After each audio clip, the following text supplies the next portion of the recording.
Saturne est la 6e planète du système solaire. La planète géante est surtout connue pour ses anneaux. Mais comment se sont-ils constitués? Les nombreuses lunes qui gravitent autour de Saturne nous révéleront-elles un jour une partie des mystères de l'origine de la vie?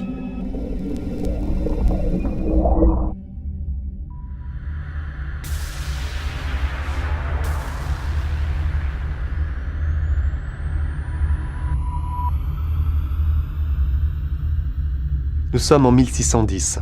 Galilée va de découverte en découverte depuis plusieurs mois grâce à un nouvel instrument qui est la lunette astronomique. Il a découvert les montagnes de la Lune et satellites de Jupiter. Et il pointe sa lunette vers Saturne. Et là, il est intrigué. Il ne comprend pas ce qu'il observe. Il croit voir Saturne triple. Il voit deux choses, deux éléments qui encadrent la planète. Il en est d'autant plus intrigué que 2 ans plus tard, ces choses disparaissent pour réapparaître à partir de 1613. Le mystère de ces 2 éléments encadrant Saturne ne sera élucidé que 40 ans plus tard par Christian Huygens. Les télescopes plus performants qu'il utilise alors lui permettent de distinguer un anneau autour de Saturne. Il l'observe différemment selon la position de la géante par rapport à la Terre.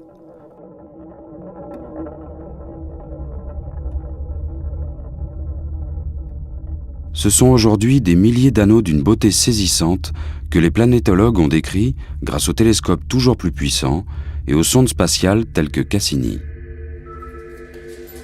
La mission Cassini-Huygens est la plus grosse mission qui a été envoyée dans le système solaire. C'est une mission qui a exploré le système de Saturne.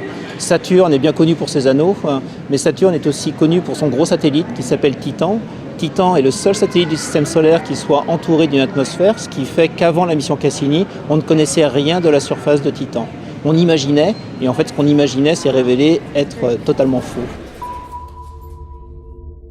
Depuis la mise en orbite de Cassini autour de Saturne en 2004, les planétologues du monde entier analysent chaque jour quantité d'images de la géante gazeuse, de ses anneaux et de ses lunes. Saturne possède un noyau rocheux entouré de couches successives d'hydrogène métallique, d'hydrogène liquide puis gazeux, et enfin d'une atmosphère épaisse de plus de 1300 km.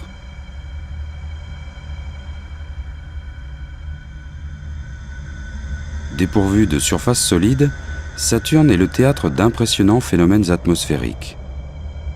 À travers les yeux de Cassini, les scientifiques y observent depuis décembre 2010 une tempête géante. Les ondes radio émises par les éclairs qui se forment en son sein sont 10 000 fois plus puissantes que celles des tempêtes terrestres. Now, Saturn's atmosphere is normally an extremely peaceful place, but every once in a while, and back in December of 2010, we saw something quite extraordinary unfolding in the atmosphere. A small white spot was first spotted from the ground that grew in size and became swept around the planet by Saturn's extremely powerful winds. This was a storm system that expanded to be gigantic in scale, and Cassini, a spacecraft in orbit around Saturn, was able to detect the flashes of lightning within this storm. It could hear the crashes of thunder that were actually taking place. And this kind of storm, we wouldn't see one on Earth because there are obstacles in the way, things like mountains and oceans that just prevent this sort of superstorm from forming. Now on Saturn you see these things once every 30 years or so. They're tied to Saturn's yearly cycle. So it's teaching us about how the atmospheres of our solar system work in general. À contempler ces images, on pourrait croire que l'harmonie peut naître du chaos. Il est un autre objet saturnien que beaucoup considèrent comme l'un des plus beaux de notre système solaire, les anneaux.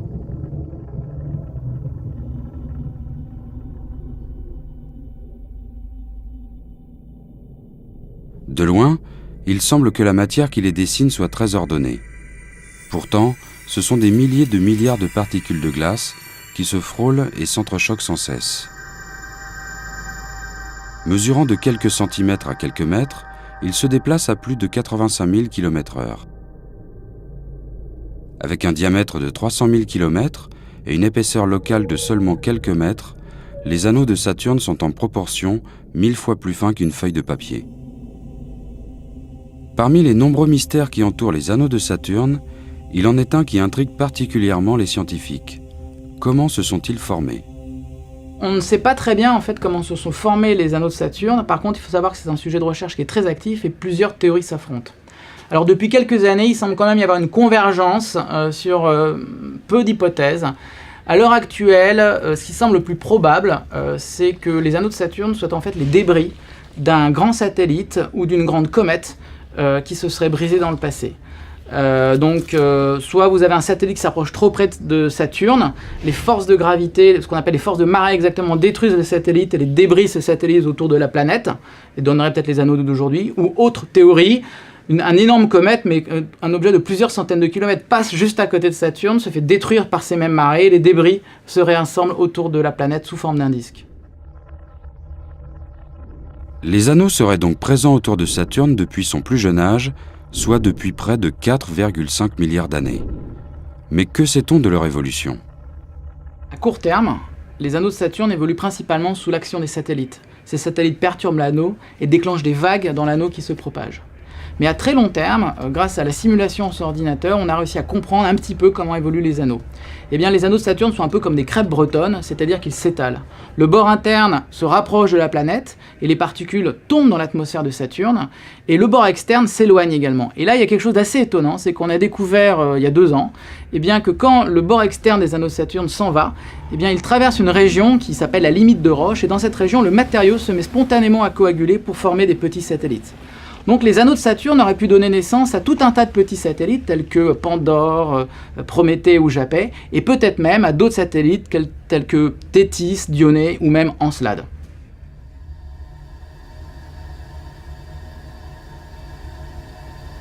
Situé aux confins de l'anneau le plus externe et le plus étendu, Encelade est le 6e satellite de Saturne par la taille.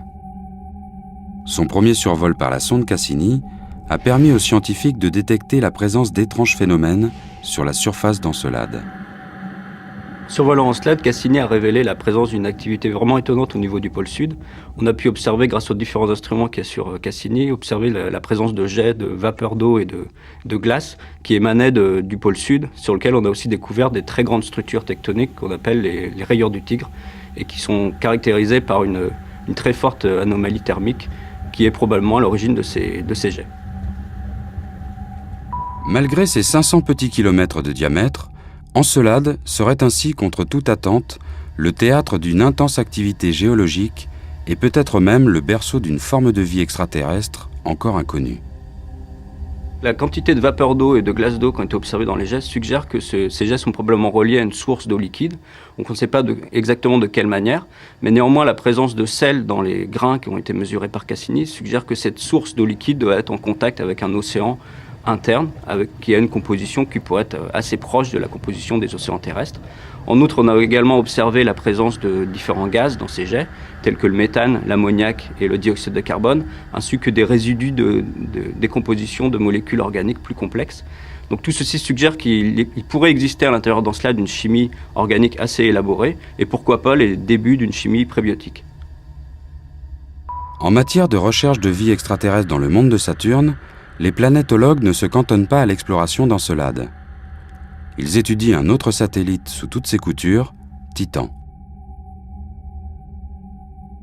Comme pour Encelade, on s'attend aussi à trouver un océan d'eau liquide sous la surface de Titan.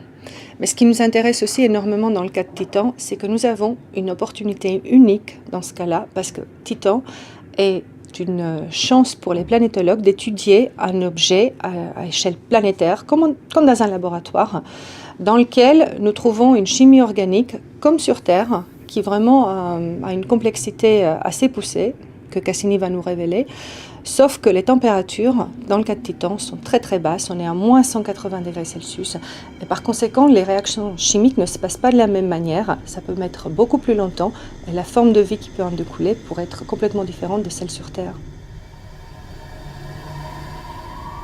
Titan serait ainsi une sorte de terre primitive congelée, capable de nous livrer les secrets de l'apparition des molécules prébiotiques, celles constitutives du vivant sur Terre. Mais c'est aussi la seule lune du système solaire à posséder une atmosphère dense. Si dense que personne ne savait ce qu'il y avait à la surface de Titan avant que le module spatial Huygens n'y atterrisse en 2005.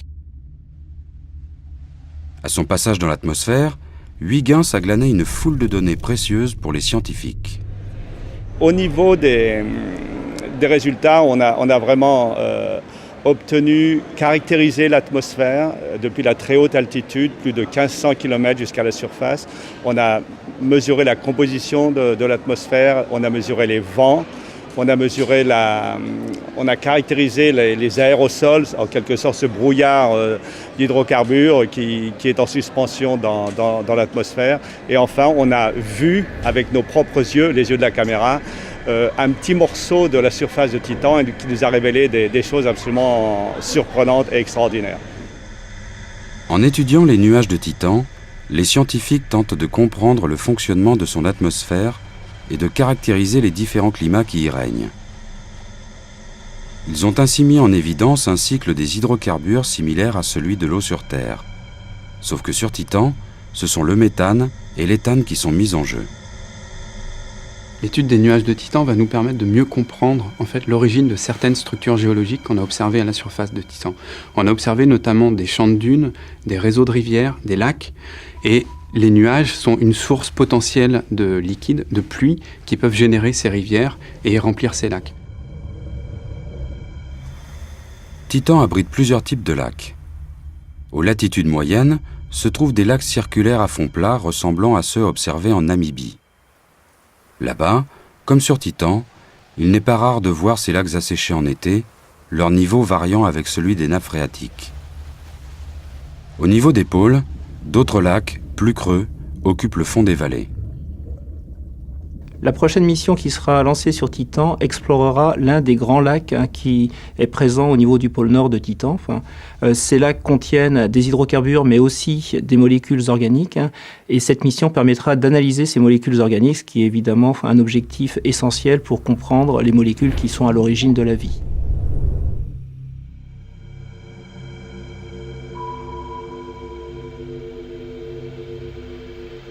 Quatre siècles après les observations de Galilée et Huygens, la sonde Cassini ouvre chaque jour un peu plus grand nos yeux sur la beauté complexe de la géante et de ses lunes. C'est d'ailleurs peut-être sur l'une d'elles, à quelques centaines de millions de kilomètres de la Terre, que nous trouverons la clé du mystère de l'origine de la vie.